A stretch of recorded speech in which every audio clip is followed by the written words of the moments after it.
Welcome to our session, Collaborating to Advance Equity in Pre-Service Teacher Education. We are a group of teacher educators from institutions across the state of Minnesota who came together as part of a fellowship offered through Teaching Works at the University of Michigan. Through our fellowship, we were able to investigate the intersection of pedagogy, content, and equity in our own practices to impact the teaching practice of pre-service teachers in order for them to be a force for justice and disrupt legacies of oppression in P-12 schools. Specifically, we strove to prepare pre-service teachers to advance equity through the pedagogical practice of large group discussion. Our conceptual framework is grounded in the following statement. Teaching has the power to be a force for justice and disrupting legacies of oppression. Recently, teacher education has seen a shift from focusing on knowledge and beliefs about teaching to making practice a core part of teacher preparation. Research suggests that discussion perpetuates inequities in schools, and yet discussion can also advance justice through skillful facilitation and good and just teaching. The hope is that through discussion, teachers can learn to support groups in building collective knowledge that uses one another's ideas as resources. And so, practice-based teacher education provides a conceptual framework to support the preparation of novice teachers by combining strong content knowledge with a rich repertoire of teaching practices enacted through an equity lens. We conducted this as a collective case study, which meant that all 5 professors who were teaching at 4 Midwestern universities were able to use their 105 pre-service teachers in this work. To orchestrate a discussion, pre-service teachers learned how to orient students to the contribution of peers, probe student thinking, elicit diverse responses, and support language demands. The intention of all of this was to advance equity and justice in elementary classrooms through discussion. As part of our data collection, we used pre- and post-instruction questionnaires. We used observation field notes of their lesson plans and teaching. We used participant written reflections as well as video analyses.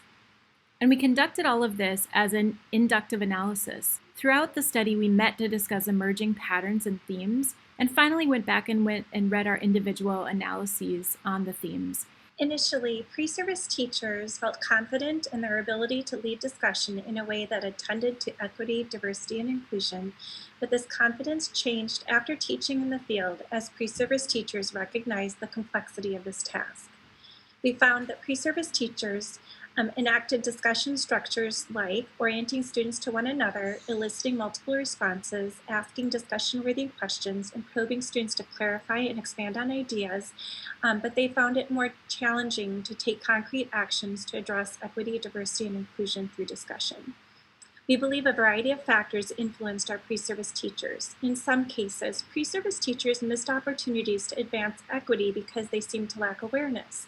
As an example, May wrote, she didn't work to advance equity because it never really came up during her lesson. In other cases, pre-service teachers believed it was important to intentionally address racism, sexism, and other forms of social injustice, but they were nervous about parents and cooperating teachers. Tom wrote, I felt uncomfortable bringing up these topics since it wasn't my own classroom and I didn't know how my cooperating teacher viewed these topics. Some pre-service teachers were less engaged in advancing equity because they wanted control over student responses. Keitha wrote, it's very difficult to plan a whole lesson plan that's discussion-based because you never know what kids will say. And in other cases, there appeared to be resistance to the idea of working to advance equity. Jordan wrote, my class wasn't diverse at all, so I didn't think it helped my discussion at all. We did see some students take concrete steps to address racism, sexism, and other forms of social injustice through their choice of text, through the discussion structures that they set up that were intentionally attending to and respecting all students, and by creating space for multiple diverse voices in discussion. Though designed as a collective case study of our pre-service teachers' experiences, the most profound learning just may have been our own. Through the implementation of our units, we learned the power for our candidates when a clear, deep focus is spent on the intersection of content, pedagogy, and equity. Though initially concerned with the perceived loss of instructional time and content in order to focus on this complex pedagogical practice, what was gained far outweighed any loss. Pre-service teachers' ability to speak in nuanced ways about their pedagogical practices, as well as the depth of their reflections on equity and their instructional decisions, were significantly impacted by the dedicated time to large group discussion in these courses. We look forward to weaving this work throughout our programs to deepen even further pre-service teachers' knowledge and skills in content pedagogy and equity to impact P-12 student learning. As we discussed the patterns that emerged from our data, a couple of questions bubbled up that we agreed deserved extra investigation. We've been thinking about Dr. Deb Ball's concept of discretionary spaces, which are those micro moments where teachers send implicit and explicit messages to students. We noticed that some of our novice teachers missed opportunities in the enactment of leading a group discussion or happening at a point when that teacher could have chosen to engage in a complicated discussion moment with students or not. A second area of interest will take us on a literature review. Our data point to the power of teachers reflecting on their practice to analyze what went well and what needs attention. We are curious about a developmental continuum that describes teachers' growth as reflective practitioners, and how we can nurture novice teachers' cultural and racial humility and a sense of agency for advancing justice in ELA classrooms.